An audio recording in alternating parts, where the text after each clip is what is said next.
Alam mo ba kung gaano kalalim ang papel na ginagampanan ng XRP escrow sa security, transparency at stability ng buong XRP ecosystem?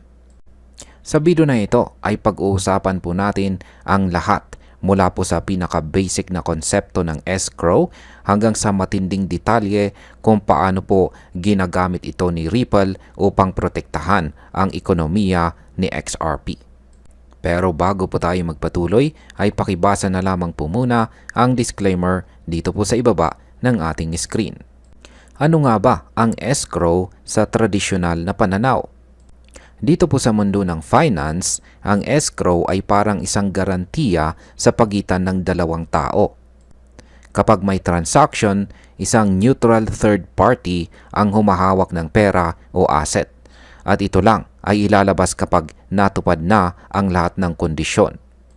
Gaya po sa pagbili ng bahay, hindi muna makukuha ng nagbebenta ang bayad hanggat hindi kompleto ang mga dokumento.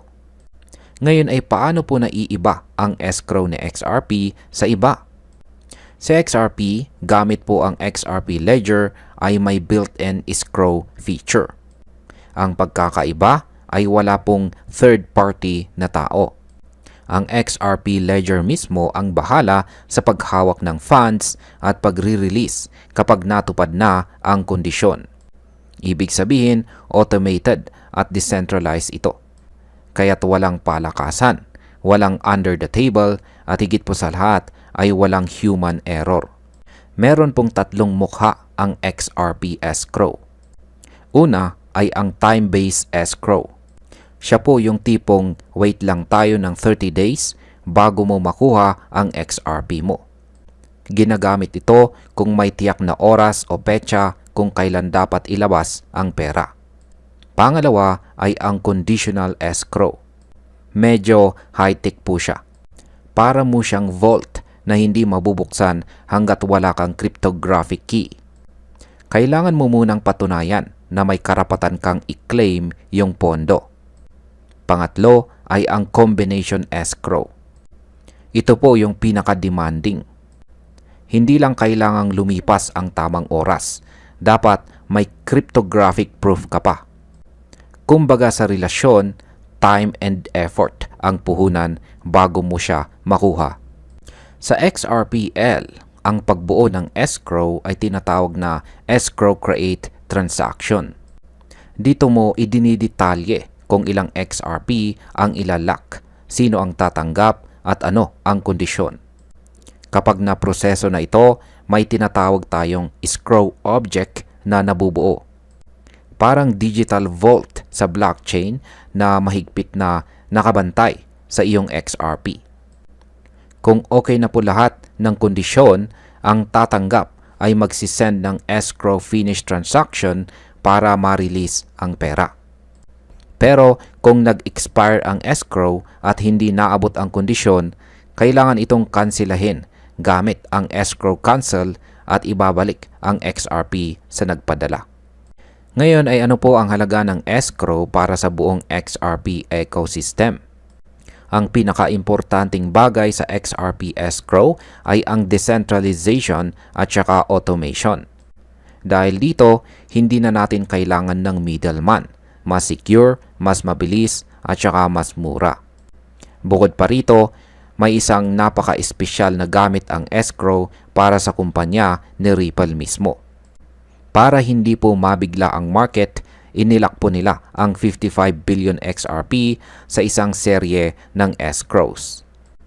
Kada buwan, 1 billion XRP lang ang pwedeng ilabas. At yung hindi nagamit, ibabalik po ulit sa escrow. Ang ibig sabihin nito ay controlled ang supply at hindi nila basta-basta ibubuhos ang XRP sa market na maaari pong makasira sa presyo nito. Para kay Ripple, ang escrow ay hindi lang simpleng storage. Isa po itong strategic tool para mapanatili ang tiwala ng mga investors at institutions. Dahil dito, kahit alam ng mga tao na may hawak silang bilyong-bilyong XRP, hindi sila kinakabahan na bigla na lang itong ibebenta. Ang buong sistema ay may transparency at predictability. Ngayon ay bakit po dapat maintindihan ng mga baguhan ang escrow system?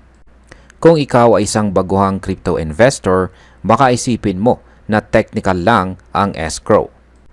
Pero sa totoo lang, ito ang dahilan kung bakit matatag si XRP kahit napapaligiran ng FUD or negative news.